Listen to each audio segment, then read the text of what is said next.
মন খারাপ করছে না রে জোয়ানা। আমি শুধু ভাবছি যে রুমি এত বড় একটা ঘটনা আমাদেরকে বললো না।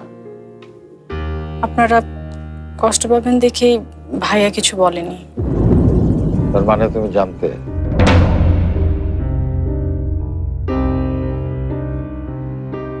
বাবা মায়ের কাছে সবকিছু গোপন করতে হয় না শশী।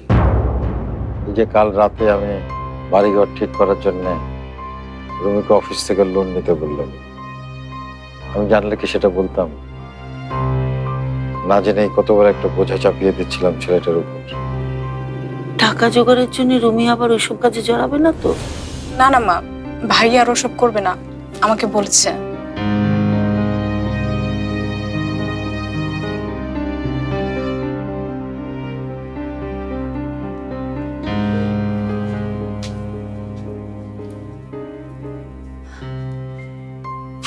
আব্বু চিন্তা করো না, ওনারা আসবেন। আমি শশীকে বারবার করে বলে এসেছি, তবে রুমি ভাই বোধহয় আসতে পারবেন না। ওনার নাকি কাল কার সাথে দেখা করতে যাবার কথা। হ্যাঁ, চাকরির খুব চেষ্টা করছে ছেলেটা। শুক্রবারেও বিশ্রাম নেই। একটা চাকরি পেয়ে গেলে আমি একটু শান্তি পেতাম। আব্বু তুমি একটু বসো তো, একটু রেস্ট নাও, আমি তোমার জন্য চা বানিয়ে আনছি।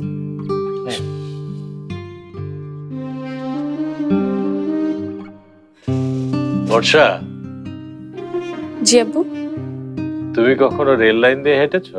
হ্যাঁ আব্বু, অনেকবার হেঁটেছি। আমি আর আপু হাত ধরাধরি করে দুইজন দুই লাইনে, একজন পরিচিতি নিলে আরেকজন শক্ত হাতে ধরে সামনে নিয়েছি। স্বামী স্ত্রীর সংসারটা এমনই, একসাথে অনেকটা পথ হেঁটে যেতে হয় পাশাপাশি। কেউ পড়ে যেতে গেলে অন্যজন শক্ত হাতে ধরে তাকে সামলে নিতে হয়। আজ রুমির বাবা মাকে দেখে বিষয়টা আমার মাথায় এসেছে। রুমির চাকরি নাই জেনেও কত সহজে একজন আরেকজনকে সামনে নিলেন দেখেছ? যাও তোমা, মেঘকে ডেকে নিয়ে এসো, কাল ওর কাবিন। জীবনের এই বিষয়টা ওকে একটু বুঝিয়ে বলি। আজকার কি হয়েছে মা? কোনো সমস্যা? যা হয়েছে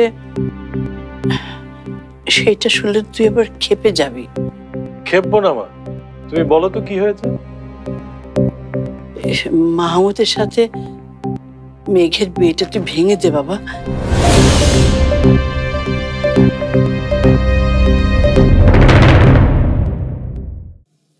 যা তো, মেঘকে ডেকে নিয়ে আয়।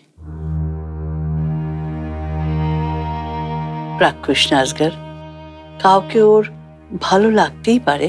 এটা আমিও বুঝি মা, কিন্তু ও এসব আমাকে আগে বলেনি কেন? বলবি কি করে?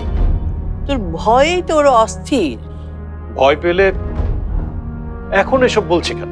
বলছে কারণ ও যখন বলেছিল বিয়ে করবে না তখন তুই শুনিসনি, আর এখন ওর সামনে আর কোনো পথ খোলা নেই, তাই বাধ্য হচ্ছে বলতে। মা তুমি বুঝতে পারছো না, এই লাস্ট মোমেন্টে আমি মোকাররমকে কি বলবো?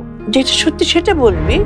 তুই বললে মোকাররম ঠিকই বুঝবে। তা বুঝবে, কিন্তু মোকাররমকে কিছু বলার আগে আমাকে তো নিশ্চিত হতে হবে যে ও যাকে পছন্দ করেছে সে মাহমুদের থেকে যোগ্য। আমার তো মনে হয় দুনিয়ার সব ছেলেই মাহমুদের চেয়ে যোগ্য। ও তোমাকে ছেলের নাম বলেনি কেন? খুব কান্নাকাটি করছিল, ঠিকমতো কথা বলতে পারছিল না যখন ও কথা বলছিল। আর তখন আমি আগেই বলেছি ওর মতের ভিতরে তুই যাস না।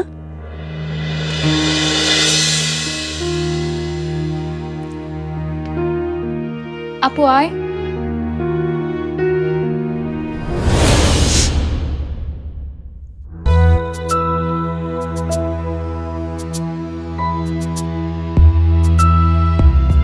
এসব আমি কি শুনছি?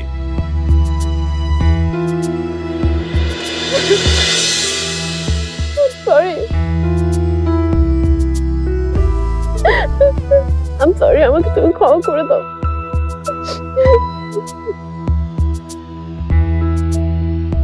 ছেলেটাকে